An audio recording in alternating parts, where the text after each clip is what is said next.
Salut salut! Bienvenue pour un nouveau vlog. J'avais honnêtement pas prévu de commencer un vlog si tôt après le précédent pour moi. Bon, pour vous, il y a toujours à peu près une semaine entre chaque vlog, hein. Mais là, on est... Quel jour sommes-nous? Quelle heure est-il? On est mercredi 28 et il est 21h25. Donc à l'heure où je vous parle, le dernier vlog n'est même pas encore sorti alors qu'il est pourtant sorti très proche du moment où je l'ai filmé. Bon, enfin bref, c'est pas très grave.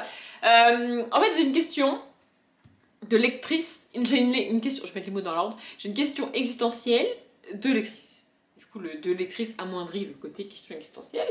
Et ma coiffure est approximative, je me vois dans le retour, ça me perturbe, mais vous, ça va pas vous perturber. Enfin, j'espère. Bref, j'ai une question. Je suis en train de regarder des vidéos YouTube. Voilà. Si vous voulez tout savoir, je viens de regarder le vlog plus ou moins déménagement de Enjoy Phoenix, c'est-à-dire le vlog dans lequel elle prépare son déménagement plus qu'elle ne déménage réellement. Bref, on s'en fout. Et là, je suis en train de regarder le tag Romantécie de Nina Quill. Quand j'ai vu ça, j'étais trop contente parce que les tags, on n'en voit pas très souvent sur Booktube ces dernières années, je dirais. Et moi, j'en fais quand même beaucoup parce que j'adore les tags. Du coup, je me suis dit, trop bien, un nouveau tag que je vais pouvoir faire. Sauf qu'en fait, le connard là qu'elle a dedans, là, c'est-à-dire mon ami le cerveau, là, ouais, non, il me saoule, il n'est pas d'accord avec la définition de romantécie. En fait, la romantécie, pour ceux qui ne savent pas, c'est une contraction des mots romance et fantaisie. Donc, ce sont des fantaisies la plupart du temps young adulte, mais parfois adultes, dans lesquelles on a une romance au centre de la fantaisie. Genre, pour en citer une très connue que je pense vous connaissez, Un palais d'épines et de roses, c'est une romantécie. Parce qu'on est dans un monde de fantaisie, avec, au cœur de l'histoire, une romance, et en général dans ces mondes-là, les romances sont problématiques, hein. C'est à bail de mariage forcé, femmes complètement soumises, enfin, sans droit, enfin bref, c'est de la romance. Enfin c'est de la fantaisie. Je fais un lapsus horrible, bref. Sauf que mon problème, c'est que la fantaisie, par définition, c'est un monde imaginaire très éloigné du nôtre. Genre, le Seigneur des Anneaux, c'est pas notre monde à nous. C'est à la limite notre monde à nous dans le Moyen-Âge, mais avec des elfes, des dragons, des hobbits, des trucs des maths. Donc c'est pas notre monde à nous, tu vois, c'est pas possible. Par contre, pour citer une autre saga, je pense, en gros, tout ce qui est de la bitlit, par définition même, c'est du fantastique. Parce que la bitlit, c'est de la fantaisie urbaine. Et qui dit fantaisie? En fait, c'est fantaisie urbaine, c'est un abus de langage. Le problème qui se passe, je pense que c'est de là que vient mon problème. C'est bien que je vous prenne parce que j'avais pas réalisé ça avant de vous prendre. Et là, en vous expliquant ce que la bitlit, c'est de la fantaisie urbaine, en anglais, ça marche. En français, ça marche pas. La fantaisie urbaine, en français, en fait, on devrait dire fantastique urbain et pas fantaisie urbaine. Parce que le terme fantaisie anglais, c'est l'équivalent de la SFFF en français et pas de la fantaisie. Vous voyez, la fantaisie française est un sous-genre de la fantaisie anglaise. Peut-être je vous ai perdu au milieu, mais voilà. Du coup, j'arrive pas à savoir si la romantécie, c'est avec le terme anglais de fantaisie ou avec le terme français de fantaisie. Et il se trouve que, d'après ce que j'ai compris, le terme de romantécie a été inventé et pour la première fois réellement utilisé sur les réseaux sociaux en France par Nina Quill. Oui, bah écoutez, c'est comme ça. Et les Américaines, d'ailleurs elle le dit au début de sa vidéo tag, refusent d'utiliser le terme fantaisie parce que, comme d'habitude, c'est à l'inverse. Oui, bah écoutez, le français et l'anglais sont constamment à l'inverse. Donc en fait, en anglais, ou en américain, enfin bref, dans les langues anglophones, elles ne disent pas romance fantaisie, mais elles disent fantaisie romance. Du coup, le terme de romantécie ne leur convient pas. Je vous ai prévenu, on est sur une question existentielle de lectrice, donc c'est pas non plus la fin du monde si je trouve pas la réponse, mais on est sur une chaîne Booktube. Du coup, j'avais envie de partager. En fait, j'avais envie de partager ça avec quelqu'un, et quand je sais pas avec qui parler de ça, eh ben c'est vous. Voilà, ça marche pour les livres et ça marche parfois pour ma vie privée. Voilà, bref. Du coup, ce qui me perturbe en fait, c'est que dans le tag, elle montre par exemple Chasseuse de la nuit de Jane Frost, qui est de la bitlit. Donc, par définition, de la fantaisie urbaine. mais de la fantaisie urbaine au sens anglo-saxon du terme. Vous voyez ce que je veux dire? Du coup, je sais pas. Je sais pas si la romantécie, ça inclut le fantastique. En fait, romantécie, c'est un terme français. Donc, normalement, on devrait prendre le côté fantaisie francophone et pas anglophone. Vous voyez ce que je veux dire? Surtout que c'est un terme qui a été créé par une personne française, Nina Quill. Sauf que Nina Quill ne lit qu'en anglais, et donc dans sa manière d'utiliser le terme fantaisie, elle l'utilise de la manière anglo-saxonne. Enfin, anglophone. Vous voyez ce que je veux dire? Du coup, je sais pas. Tout ça pour ça, je ne sais pas. Je ne sais pas. Moi, en fait, mon cerveau est perturbé de citer un livre fantastique dans un tag fantasy. Sauf si j'arrive à lui faire admettre que c'est le terme fantasy anglo-saxon. Ouais, c'est pas très grave comme question, mais ça perturbe mon cerveau. Et mon cerveau est extrêmement têtu, ouais, je le frappe pour le réveiller, il va bloquer sur cette question nulle à chier pendant des heures. Peut-être même des jours. Ah oui, mais il est capable de rester bloqué, hein. Moi, je suis une personne, ça marche pour tout, hein, en fait, quand je comprends pas quelque chose, je ne peux pas le faire. Ça pose problème dans plusieurs situations dans la vie. Genre au boulot, quand on me disait, on va parler au passé, parce que, bref, quand on me disait, Audrey, c'est ça qu'il faut faire comme ça, je t'assure, ça va marcher. Je crois la personne, il n'y a pas de souci, elle me dit que ça marche. Ok, mais je ne peux pas faire ce qu'elle m'a dit si je ne comprends pas pourquoi ça marche. Je ne sais pas, je n'y arrive pas, c'est comme ça, j'ai besoin de comprendre les choses avant de les faire, sinon je ne les fais pas. Voilà. Et c'est pareil dans mon truc de logique, là, je pourrais vous le montrer, j'ai la flemme, mais vous savez les tableaux de logique là, que je vous avais montré, je sais pas si vous vous situez. Vous savez, c'est les trucs du phrase Mike n'a pas 55 ans et George a 3 ans de moins que Cindy, qui est la petite sœur de Mike. Voilà, cette phrase vous a donné mal à la tête, c'est normal, et en plus je viens de l'inventer, donc ça veut probablement rien dire, mais c'est ce genre de phrase, et t'as des tableaux tu dois trouver à quel âge ont les gens, et qui est la frère ou sœur de qui, tu vois, tu coches des trucs pour savoir ça. De logique. Bref, et ben même là-dedans, en fait, donc du coup dans le truc tu as les réponses et avant tu as donc, les réponses, vraiment on te donne toute la réponse que tu veux et tu peux juste aussi aller voir des indices qui t'aident à résoudre le truc. Au lieu de te donner la réponse de machin à 4 ans et c'est la sœur de bidule, tu vois, ils te disent comment, ils te donnent un indice, tu vois, au lieu de te donner toute la réponse, ils te donnent en gros une réponse parmi tout le tableau. Et du coup, ça m'arrive d'être coincée, de m'arracher les cheveux sur le putain de truc, et de finir par aller voir un indice. Et ben même... je me fatigue, j'en ai marre. Et ben même quand le magazine, là, me dit, genre, en gros, t'as 4 personnages, en gros, t'as 8 personnages, pour en revenir à mon exemple qui n'existe probablement pas, mais bref, on s'en fout, t'as 8 personnages, tu dois déterminer qui est frère ou sœur avec qui, et quel âge ils ont tous à chaque fois. Tu vois? Et ben en gros, l'indice il va te dire genre Georges c'est le frère de Martin. J'en sais rien, un truc comme ça. Et ben. Alors que le magazine me dit ça, je peux pas juste prendre l'info et aller le mettre dans ma case. Non, il faut que je comprenne comment j'aurais dû en arriver à cette conclusion-là avec ce que j'ai déjà rempli dans le tableau pour pouvoir mettre la réponse dans la case. Vous voyez à quel point mon cerveau il est con? Ah non mais quand je vous dis qu'il est con, hein, vraiment, ça veut dire... au quotidien c'est un enfer, parce que les gens m'expliquent des choses, je ne les comprends pas, et du coup je n'arrive pas, en fait, je ne peux pas faire les choses. Je me rappelle quand... c'est en première, ou en terminale, je sais plus, en cours de maths. Pour rappel, j'ai fait une fac de maths derrière, mais bref, en cours de maths, ça m'arrivait de pas comprendre ce que le prof avait dit. En fait, je m'étais trompée dans le calcul, et j'arrivais pas à comprendre pourquoi je m'étais trompée. J'arrivais pas à comprendre comment j'en étais arrivée à faire cette erreur-là, et j'avais besoin de comprendre comment j'en étais arrivée à faire cette erreur-là pour ne plus la refaire. Vous voyez? Du coup, ça sonnait. Genre, on avait cours après où on fallait manger, ou pire, c'était la fin de la journée, tu vois. Tout le monde sortait, le prof disait de sortir, et moi je restais assise, je vous jure, ça m'arrivait plusieurs fois, je restais assise à ma place, avec mon cahier, mon bouquin, et j'étais en train de refaire le calcul en fait. Le prof il me disait, mais Audrey, il faut y aller. Je dis, ouais, mais j'ai pas compris là, il faut que je comprenne maintenant. Il me disait, non, mais Audrey, on refera ça plus tard, je t'expliquerai à la prochaine. Non, tu m'expliqueras rien du tout à la prochaine séance, il n'est pas question qu'on le fasse plus tard, moi je reste ici, tant que j'ai pas compris. Et je vous jure que c'est vrai, je restais dans la salle tant que j'avais pas compris le fucking exercice. Vous voyez? Alors même que le prof m'avait donné la réponse sous les yeux, que j'avais juste à barrer ma réponse et mettre la bonne. Non, je sais pas faire ça. Voilà. Et ben là, c'est à peu près le même débat avec la romance, la fantaisie, le fantastique. Je ne sais pas. Peut-être que je vais envoyer un message à Nina Quill pour lui demander si romantécie, c'est dans le terme romantécie, la partie fantaisie, c'est au sens francophone ou anglophone.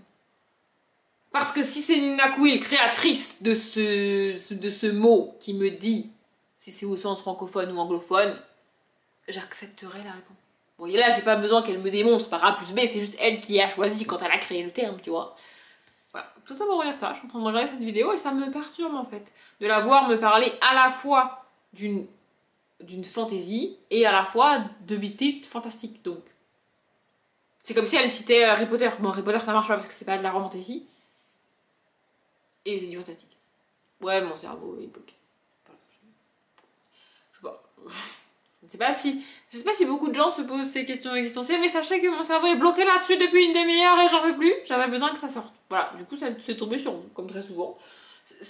Peut-être que je donne l'impression de vous engueuler. Vous y êtes pour rien, j'ai bien conscience que vous y êtes pour rien, mais il fallait que ça sorte. Voilà, il fallait que ça sorte. Sinon, aujourd'hui, à part enchaîner les épisodes de Grey's Anatomy, j'ai pas foutu grand-chose. À la base, je devais faire un effort minimum pour ressembler à quelque chose, parce que là j'ai fait aucun effort.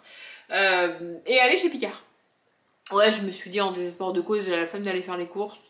Je vais aller chez Picard, en vrai c'est juste à côté. Bah même ça, j'ai eu la flemme aujourd'hui. Ce qui m'embête, c'est que demain, je vais tourner des vidéos, donc si en plus je vais à Picard, bah, ma journée est foutue, globalement. Pas grand chose d'autre, tu vois. Voilà, donc du coup, j'ai regardé que des épisodes de Grey's Anatomy aujourd'hui. J'adore. En plus, j'avais pas compris. Peut-être enfin, c'est pas un. Je sais pas comment dire. Peut-être c'est un spoil, peut-être c'est pas un spoil. Je sais pas si je vous donne l'info ou pas. Non, je donne pas l'info. En fait, ça va frustrer les gens qui auraient voulu savoir. Mais si je le dis, ça va spoiler un peu la série. J'ai pas envie de spoiler Grey's Anatomy aux gens alors qu'on est à la fucking saison 19. Mais bon, ouais, bref, j'adore la saison 19. J'ai détesté la saison 17, je crois. Et la saison 19, j'adore. Les nouveaux personnages, j'adore. Bébé Shepherd, il est trop mignon. Si vous savez pas qui est Bébé Shepherd, eh bien, il faut regarder la saison 19 de Grey's Anatomy pour savoir qui est Bébé Shepherd. Et si vous ne savez même pas pourquoi je dis Bébé Shepherd et pas juste Shepherd, c'est que vous connaissez pas Grey's Anatomy et qu'à un moment donné, je peux rien pour vous. Non mais voilà, je vais vous dire, mais il est trop chou, j'adore Bébé Shepherd, il est trop mignon. Enfin, bref. Je suis à fond, vraiment je suis à fond dans la série. Et c'est ouf parce que là on suit principalement des nouveaux personnages dans la saison 19, je rappelle. Et je suis autant à fond que dans la saison genre 12, tu vois. J'adore. Bref, et du coup j'ai pas lu aujourd'hui parce que j'avais la flemme. Voilà, en fait je sais pas si je continue Mémoire de la forêt ou si je reprends Librairie Jumper ou Éclat d'étoiles, je sais pas d'idée. Voilà, en termes de lecture, je pas envie aujourd'hui. Je verrai demain ce que je lis, mais c'est con parce que Mémoire de la forêt, j'aimerais rien le finir avant de partir, tu vois. Parce que j'ai pas envie de me le trimballer et j'ai pas envie de le mettre en pause 2 jours, sachant que je vais faire complètement autre chose de mon week-end, donc j'aurais complètement oublié l'histoire quand je vais revenir, tu vois. Enfin bref, voilà. J'ai des livres partout dans mon appartement parce que je vais tourner des vidéos demain, vraiment c'est n'importe quoi, j'ai des livres partout dans mon appartement. Mais ma journée était plutôt cool. Si ce n'est ce débat qui est entré dans mon cerveau là et qui ne va plus vouloir en sortir. Je le fais jamais, mais je pense vraiment que je vais commenter la vidéo de Nina Quill en lui demandant si c'est fantasy au sens français ou pas. Et j'espère qu'elle va me répondre. Les amis, elle vient de retourner mon cerveau encore. En fait, mon cerveau était... Oui, je vous reprends, on est toujours en Afrique. Elle vient de retourner mon cerveau, Nina Quill, là, parce que je vous ai pris tout à l'heure, j'avais pas fini la vidéo. Du coup, là, j'ai repris la vidéo, après avoir commenté la vidéo, en lui disant que j'avais un débat sur romantécie francophone ou pas francophone, là, et en lui demandant de me répondre pour que je puisse dormir. Vraiment, j'ai vraiment écrit ça. Et bref, en plus, je commente jamais les vidéos, donc là, j'ai fait l'effort de commenter la vidéo, tu vois. Et elle vient En fait, j'étais tout doucement en train d'accepter le fait que c'était fantasy au sens anglophone du terme et que donc toute la SFFF rentrait dedans, tu vois. Et là, elle vient de présenter un livre en disant mot pour mot non mais de toute façon c'est pas de la romantécie parce que c'est de la bitlite. Alors qu'elle parle depuis le début de sa vidéo de Cat et Bones, donc chasseuse de la nuit de Janine Frost, alors que c'est de la bitlite. Et elle parle de Cat et Bones comme si c'était de la romantécie. Alors que c'est de la bitlite. Et là, elle présente un autre livre et elle dit c'est pas de la romantécie, c'est de la bitlite. Moi je suis perdue. Non mais ça va pas du tout là, moi je suis perdue, mon monde va s'écrouler, comment je fais? J'espère qu'elle va répondre à ma question. Si elle répond pas à ma question, je sais pas. Si elle répond pas à ma question, je pourrais pas faire le tag et je ne saurais pas quoi répondre aux questions. Non mais vraiment, tu peux pas faire ça, tu peux pas parler d'une saga de bitlite depuis le début de ta fucking vidéo romantécie, comme si c'était de la romantécie, et après dire avec un autre livre, ah mais ça s'appelle la romantécie, c'est de la bitlite. Mais ça marche pas les gens. Non, ça va pas. Bon, j'abuse un peu et j'en rajoute, mais vraiment, tu peux pas te contredire toi-même à ce point dans une vidéo, c'est pas possible. Voilà. Du coup, je suis perdue. Encore plus que je l'étais tout à l'heure.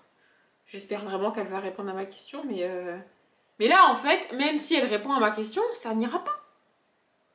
Puisqu'elle dit que Cat et Bone, c'est de la romantécie, et elle dit que la bitlite, c'est pas de la romantécie. Alors que Cat et Bone, c'est de la bitlite. Il y a un truc qui va pas, madame, dans votre raisonnement, là. Non, mais je vous le dis, il y a un truc... Ou alors Cat et Bone, c'est pas de la bitlite? Voyons voir... Une série américaine qui se passe dans une ville américaine de nos jours avec des vampires. Est-ce qu'on serait pas sur la définition parfaite de la bitlite? Si? Et bah ça c'est Cat et Bones. Je comprends. Vraiment, elle est en train de retourner mon cerveau là, je vais jamais réussir à dormir. Mais bon, je vais quand même aller finir la vidéo. Sait-on jamais que d'ici la fin, elle rechange d'avis et elle donne une explication. Je sais pas. Oui, je suis surexcitée, ça n'a aucun sens, je sais, mais ce vlog n'a aucun sens, il va falloir vous y habituer. En même temps, ma vie n'a aucun sens depuis 2023. Écoutez, c'est comme ça. Bref, elle a répondu, ce qui est très cool, déjà parce que la youtubeuse Nina Quill, qui a des milliers d'abonnés et plein de commentaires, m'a répondu. C'est trop bien. Ça m'arrive jamais, parce que comme je commande jamais, bah les gens me répondent jamais, vous voyez, puisque, bah bref. Et elle a répondu, du coup je vais pouvoir dormir. Ouais, je suis surexcitée, ça n'a aucun sens. Écoutez, bref, elle a dit que pour elle, c'était au sens anglophone. Et que donc, elle avait inclus le fantastique. Mais a priori, pas la bitlite. Ce qui ne résout pas vraiment mon problème. Ouais, j'étais très surexcitée, mais en fait... Du coup, c'est bien fantasy au sens anglophone, ce qui correspond en français à la SFFF. Faut qu'on arrête. En fait, fantasy, c'est un faux ami. L'anglais, ça me saoule vraiment. Bref. Mais du coup, la bitlite, c'est du fantastique. Alors pourquoi elle a dit que la bitlite ça rentrait pas dedans? Je comprends pas. Mais bon bref, je pense que je vais faire le tag en citant bah, de la FF. Parce que la SF, moi j'en lis pas, donc du coup le SF de SFFF ne me sert à rien, mais je vais répondre aux questions avec de la fantasy et du fantastique. Ce qui m'arrange parce que je lis pas tant de fantasy que ça. Donc voilà. Si vous posiez la question, eh ben j'aurais répondu. Et si vous ne posiez pas la question, eh bien je vous aurais posé la question et j'y aurais répondu. Et au passage j'ai appris à parler en français dans le même vlog. Voilà, du coup sur ce je vais retourner regarder un épisode de Grey's Anatomy. Et oui, si j'ai les yeux un peu rouges parce que j'ai pleuré devant l'épisode de Grey's Anatomy, puisque une femme d'à peu près une trentaine d'années est décédée d'un cancer. Enfin bref, c'était extrêmement triste, voilà. Mais je pleurais, mais tout va bien, tout va bien. Je vais retourner regarder Grey's Anatomy et je pourrai dormir en ayant eu la réponse à ma question. Elle ne passera jamais par là, mais merci, Nina Quill. Je vous reprends dans ce vlog presque une semaine plus tard, en vrai, puisque aujourd'hui on est mardi 4 juillet pour moi, il est à peu près 14h30 et j'ai les cheveux humides. Non, vous ne rêvez pas parce que, oui, je sors de la douche. Ouais, je savais qu'il fallait que je me lave les cheveux, et ce matin, franchement, j'avais la flemme. Du coup, bah, je l'ai fait en début d'après-midi. Vous allez faire quoi? A priori, rien du tout, je me lave les cheveux à l'heure que je veux, hein, voilà, bref. Et j'ai hésité à continuer ce vlog sur cette semaine et à le publier pour vous que la semaine prochaine. Mais finalement, je me suis dit que si je rajoutais tout ce que je voudrais rajouter en vlog cette semaine pour moi, dans ce vlog-là pour vous, ça ferait un vlog vraiment très long. Donc je me suis dit que pour une fois, on allait avoir un petit vlog d'une demi-heure. Enfin, ça dépend de combien de temps je vais blablater maintenant, mais de plus ou moins une demi-heure. Et la semaine prochaine, vous aurez normalement un vlog un peu plus long parce que je vais commencer un autre vlog aujourd'hui, là dans la foulée, juste après pour moi, mais vous l'aurez dans une semaine. Bref, et c'est un vlog dans lequel on va pas parler de lecture parce qu'en fait, depuis mercredi dernier, j'ai quasiment pas lu, vraiment, mais je me rattraperai niveau lecture la semaine prochaine, vous verrez ça. Mais voilà, je sais pas si ça se voit, j'ai pris des pseudo coups de soleil, alors je prends jamais réellement des coups de soleil. Je sais, il faut mettre de la crème solaire, prendre soin de sa peau, bla bla bla bla bla. Mais ça me saoule de mettre de la crème solaire, ça me gonfle, vraiment. Du coup, voilà. Et puis en plus, je suis pas le genre de personne à prendre des coups de soleil. Enfin, c'est-à-dire que moi, je connais pas les coups de soleil qui durent 4 jours et où t'as mal et où t'es rouge. Voilà, vous voyez, moi je suis rouge le soir même parce que bon, bah, j'ai pris le soleil, tu vois. Je mets de la crème juste normale, hein, même pas après soleil. Ouais, je sais, les gens me détestent, mais bref. Je mets de la crème juste normale et après ça va mieux.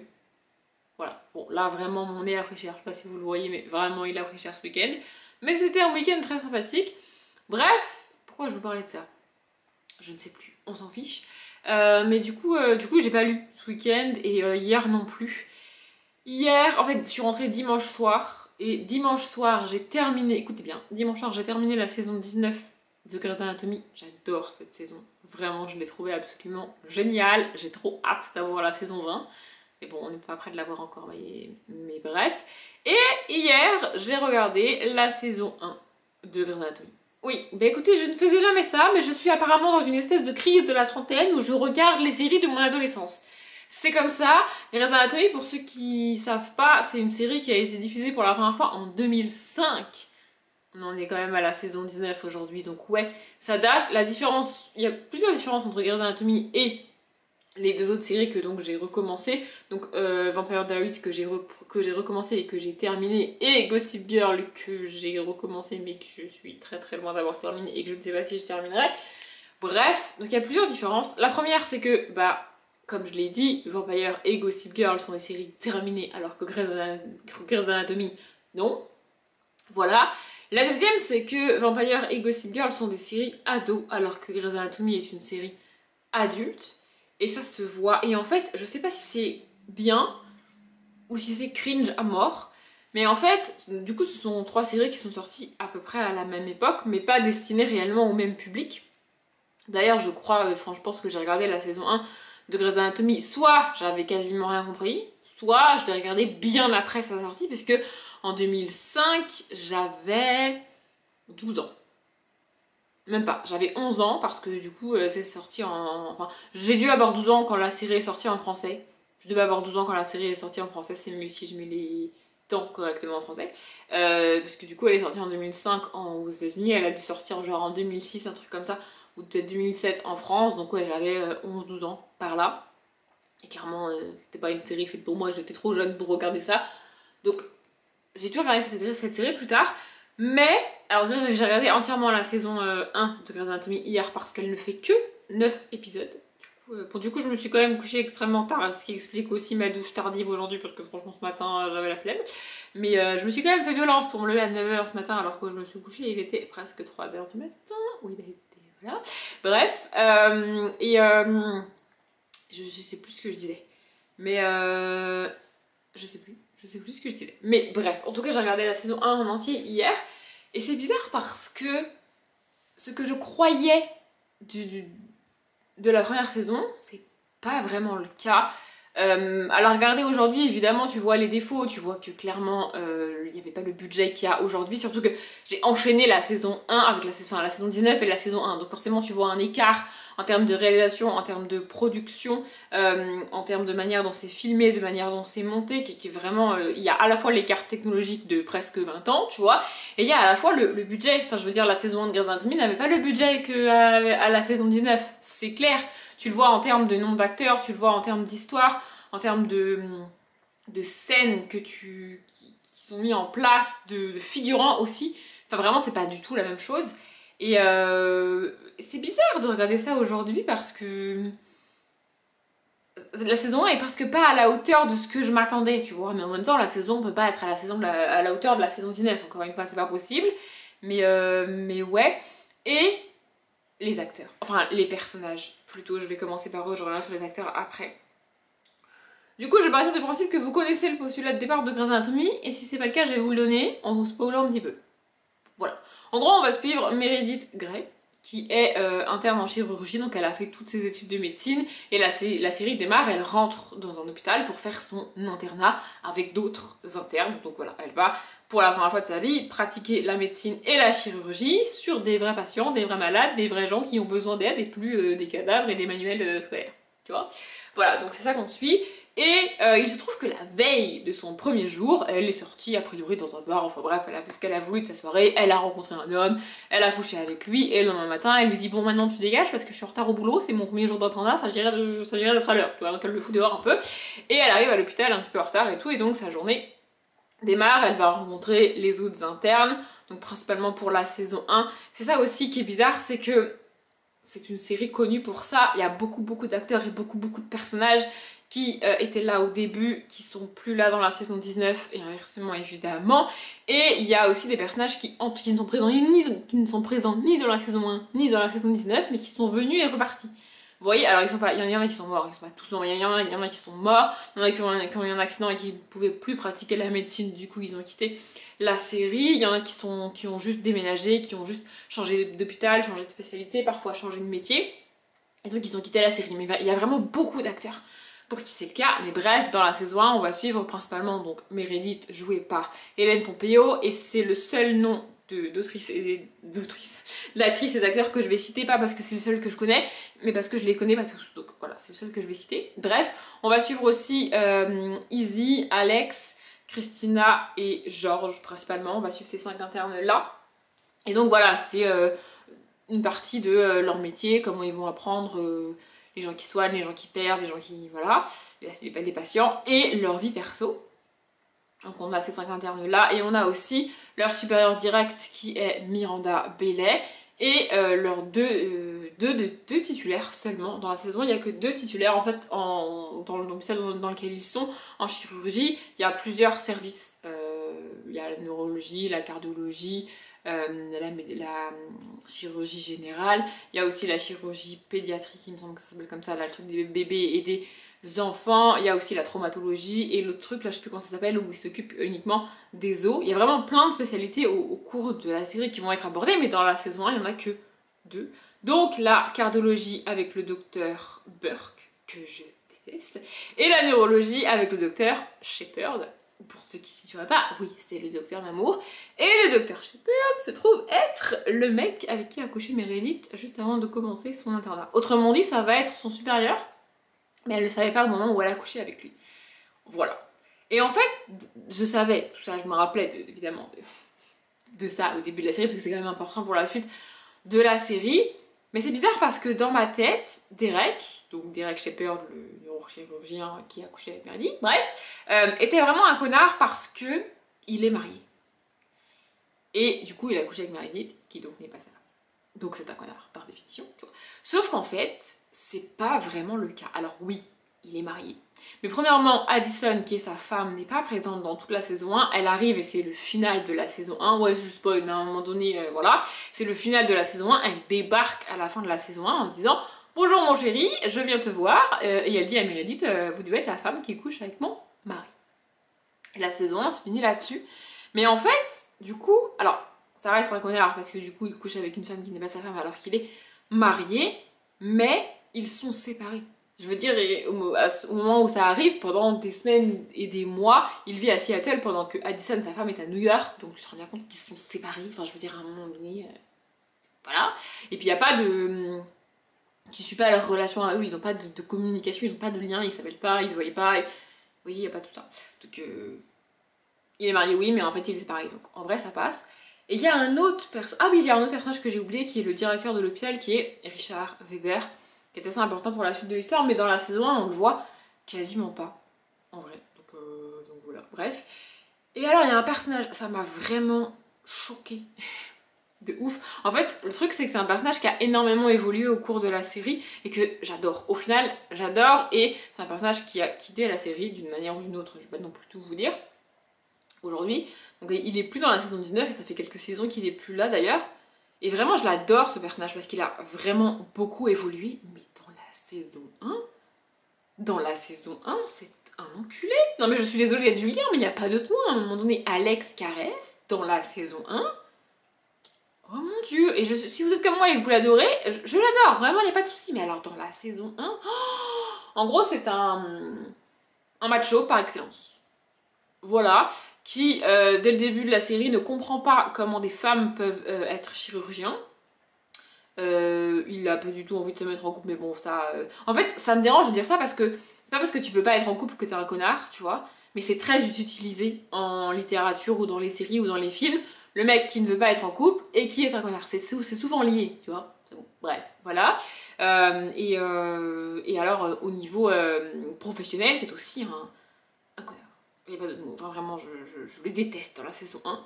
Vraiment. Mais la force de la série, pour moi, est l'une des grandes différences avec Vampire et Gossip Girl. C'est que, donc c'est des séries qui sont sorties à la même époque, dans le même contexte, avec les mêmes soucis d'inégalité, les mêmes problèmes d'agression sur les femmes, et tout ce truc-là qui n'était même pas reconnu encore, le harcèlement, tout ça, c'est des choses qui n'étaient pas reconnues à l'époque où les séries sont sorties, et qui pourtant sont dénoncées dans la série. C'est-à-dire que c'est pas comme si on suivait genre Alex Kareff, le personnage principal, et autour de lui il y a d'autres internes, et donc son point de vue à lui est mis en avant, ce côté misogyne, ce côté les femmes n'ont pas à être chirurgiennes, vous voyez tout ça, c'est pas comment dire, c'est pas son point de vue à lui qui prime, c'est le point de vue des 3 femmes qui prime, donc Alex du coup, Christina, Izzy et Meredith, qui est mis en opposé avec le point de vue d'Alex, mais du coup c'est elles qui ont le lead dans la série, ce qui peut paraître anodin aujourd'hui, mais encore une fois dans une série sortie dans les années 2005, avoir un point de vue féminin vraiment mis en avant et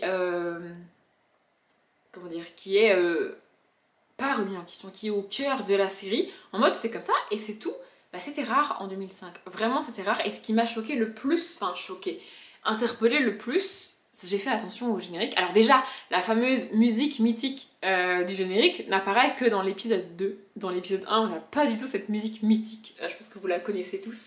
Mais voilà, elle apparaît que dans le deuxième épisode. Elle n'est pas dans le premier. Je sais pas qui a composé cette musique, mais vraiment c'est... Bref. Voilà.